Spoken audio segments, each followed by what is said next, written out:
Hello, friends. I'm excited to be speaking at Ron's upcoming Financial Freedom and Prosperity Summit.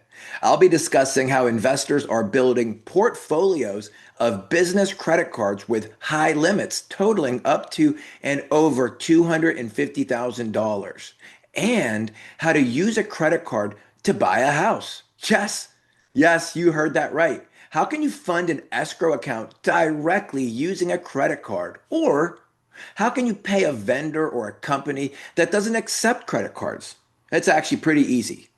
We'll also be talking about how to use a business credit card as a form of asset protection for any given project, as well as how business owners are earning thousands of dollars of cash back just by using business credit instead of expensive hard money loans, as well as why business credit cards are an important part of the capital stack. Even if you're still using subject to hard money, DSCR, or other mortgages in your business.